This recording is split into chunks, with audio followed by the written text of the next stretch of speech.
Good day!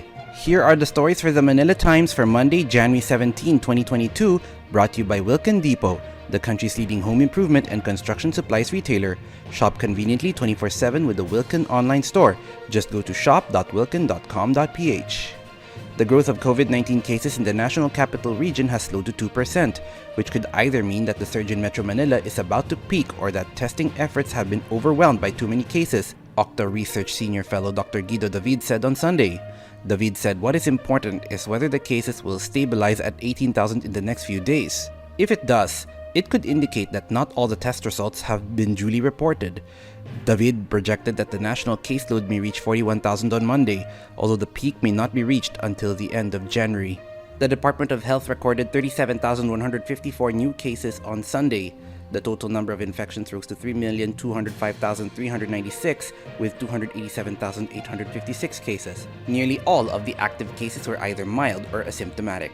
With the no vax, no ride policy of the Department of the Interior and local government officially taking effect today, the Philippine National Police warned commuters with fake vaccination cards they face a fine and jail time.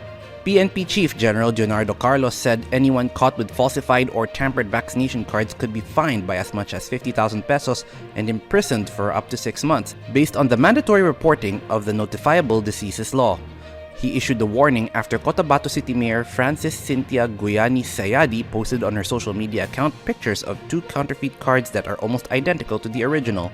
The only difference was spotted by authorities was that the dates of the first and second doses were just 10 days apart. The House of Representatives will resume its regular session today under tight health and safety precautions amid the wave of the highly contagious Omicron coronavirus variant. The House will adjourn on February 5 in time for the beginning of the campaign period for candidates for national positions on February 8.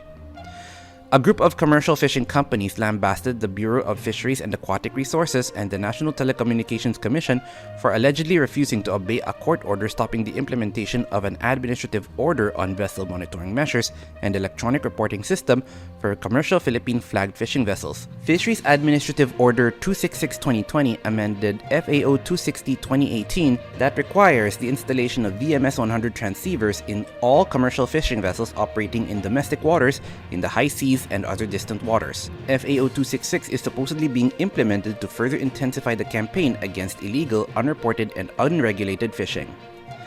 The city government of Manila plans to utilize the redeveloped Manila Zoo as a vaccination site for the elderly as well as children aged 5 to 11. Vaccination for children will be held nationwide from February 1 to 7 following the delivery of the first batch of Pfizer vaccines by the end of January. The Food and Drug Administration has authorized the use of the Pfizer vaccine for children after laboratory tests showed that it generated a robust antibody response in the 5 to 11 age group. Manila Mayor Francisco Isko Moreno Domagosa said the 5-hectare zoo in Malate is an ideal vaccination site because it has open spaces. He said after their vaccination, the children and their grandparents can go around to see the animals, garden, and museums. Over to business. Inflation will likely settle within the government's 2 to 4% target for 2022 and 2023 as long as global oil prices do not exceed $95 a barrel, the Bangko Sentral ng Pilipinas said. Inflation in December last year decelerated to an 11-month low of 3.6%, mainly due to the slower annual increase in the prices of food and non-alcoholic beverages. In sports, Filipino golfer Angel Oque fired 2 under 70 in the final round of the Singapore International at the Tanah Merah Country Club on Sunday.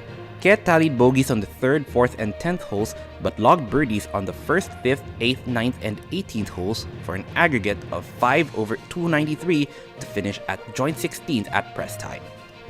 Rigoberto Tiglao and Father Anilio Aquino are today's front page columnists. Tiglao believes presidential candidate Ferdinand Bongbong Marcos Jr. can win the elections after studying 2 other candidates, while Father Aquino asks about being vaccinated or unvaccinated. Today's editorial believes a ban on child marriage helps address poverty issues. Read a full version on the paper's opinion section or listen to the Voice of the Times. For more news and information, get a copy of the Manila Times on print, subscribe to its digital edition, or log on to www.manilatimes.net. Follow us on Twitter, Facebook, or Instagram, and keep up with the Times. On behalf of the Manila Times, this is Eric John Sequo reporting. Have a safe week ahead.